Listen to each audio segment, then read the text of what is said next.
തംബ്നെയിലിൽ കണ്ടതുപോലെ ഇ-ഗേറ്റ് കൊച്ചിയിൽ വരുന്നതിനെക്കുറിച്ചുള്ള ഒരു ടെക്നോളജി വീഡിയോ ആണ് ഇന്ന് ടെക് ലൈഫ് ഇൻഡസ്ട്രിയിൽ. നാട്ടിൽ പോകുമ്പോൾ എയർപോർട്ടുകളിലെ ക്യൂ എല്ലാവർക്കും ഒരു പ്രശ്നമുള്ളതായി നമുക്ക് അനുഭവപ്പെട്ടിട്ടുണ്ട്. പ്രത്യേകിച്ച് ലഗേജിനും ഇമിഗ്രേഷനുമുള്ള നീണ്ട ക്യൂ. എന്നാൽ കൊച്ചിയിൽ ഇറങ്ങുന്നവർക്ക് ഇമിഗ്രേഷനുള്ള ഈ ക്യൂവിൽ നിന്ന് രക്ഷപ്പെടാനുള്ള ഒരു മാർഗം വരികയാണ് ഈ മാസം അവസാനം മുതൽ. വെറും ഹാൻഡ് ബാഗുമായി പോകുന്നവരോ അതല്ലെങ്കിൽ 1-2 ദിവസത്തേക്ക് നാട്ടിൽ പോകുന്നവർക്കോ വളരെ വലിയൊരു അനുഗ്രഹമാണ് ഈ വരുന്ന മാറ്റം. ടെക് ലൈഫ് ഇൻഡസ്ട്രിയുടെ പുതിയൊരു വീഡിയോയിലേക്ക് സ്വാഗതം. ചാനൽ ആദ്യമായിട്ടാണ് കാണുന്നത്, അതല്ല ഇതുവരെ സബ്സ്ക്രൈബ് ചെയ്തിട്ടില്ലെങ്കിൽ സബ്സ്ക്രൈബ് ചെയ്യാനും കമൻറ്റുകൾ വഴി നിങ്ങളുടെ അഭിപ്രായം അറിയിക്കാനും അഭ്യർത്ഥിക്കുന്നു.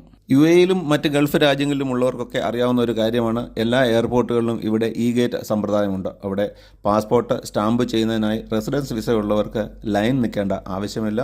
ഇ-ഗേറ്റ് വഴി നമ്മുടെ ബയോമെട്രിക് സംവിധാനം ഉപയോഗിച്ച് വെളിയിൽ പെട്ടെന്ന് പോകാവുന്നതാണ്, അല്ലെങ്കിൽ നേരത്തെ ഇമിഗ്രേഷൻ കഴിഞ്ഞ് ഉള്ളിൽ പ്രവേശിക്കാവുന്നതാണ്. ഇന്ത്യൻ എയർപോർട്ടുകളിലും ഈ സൗകര്യം ഇപ്പോൾ നടപ്പാക്കി വരികയാണ്.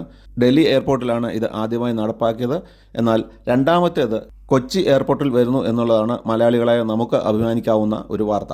നമ്മൾ യു-എയിൽ എമിറേറ്റ്സ് ഐ-ഡിക്കും ഇ-ഗേറ്റ് കാർഡിനും മറ്റും റെറ്റിന സ്കാനിങ്ങും തമ്പ് ഇംപ്രഷനും ഒക്കെ കൊടുത്തതുപോലെ നാട്ടിലും ഇതിൻ്റെ ആവശ്യമുണ്ട്. അതിൻ്റെ രജിസ്ട്രേഷനും ആവശ്യമാണ്. ഇമിഗ്രേഷൻ ഡിപ്പാർട്ട്മെൻറ്റ് ഇതിനായി പുതിയൊരു വെബ്സൈറ്റ് തന്നെ ഉണ്ടാക്കിയിട്ടുണ്ട്.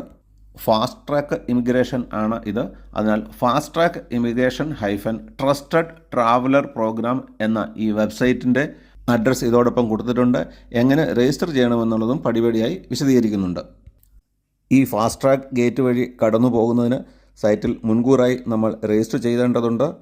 അതിനായി 6 മാസത്തിൽ കുറയാത്ത പഴക്കമുള്ള ഒരു പാസ്പോർട്ട് സൈസ് ഫോട്ടോഗ്രാഫ്, നമ്മുടെ പാസ്പോർട്ടിൻ്റെ അഡ്രസ് പേജും ഫ്രണ്ട് പേജും തയ്യാറാക്കി വയ്ക്കേണ്ടതാണ്.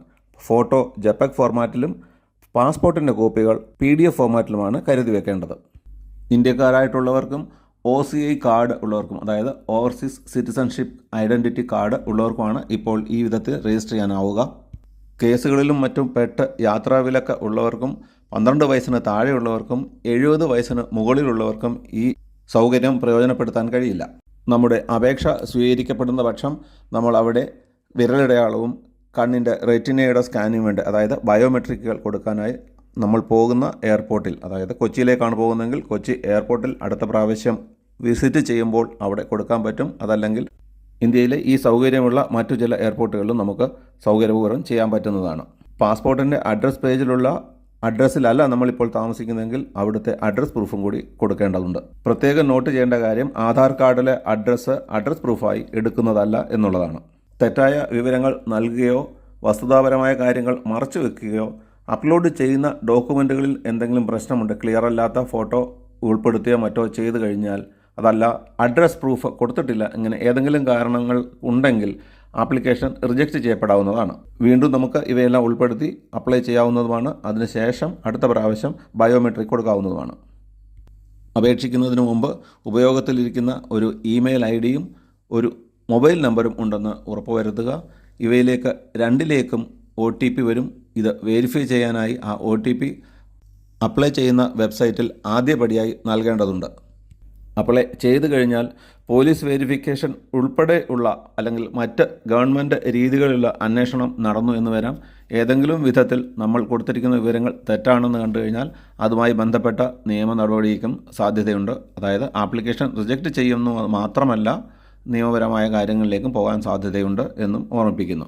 നമ്മൾ അങ്ങനെയുള്ള ഒരു എഗ്രിമെൻറ്റ്, അതല്ലെങ്കിൽ അഫിഡവിറ്റ് സൈൻ ചെയ്യുന്ന, ഇലക്ട്രോണിക്കലി സൈൻ ചെയ്ത് കൊടുത്തു കഴിയുമ്പോൾ മാത്രമാണ് ഇതിൽ നമുക്ക് അപ്ലൈ ചെയ്യാൻ പറ്റുക, അതല്ലെങ്കിൽ സക്സസ്ഫുള്ളായി അപ്ലൈ ചെയ്യാൻ പറ്റുക.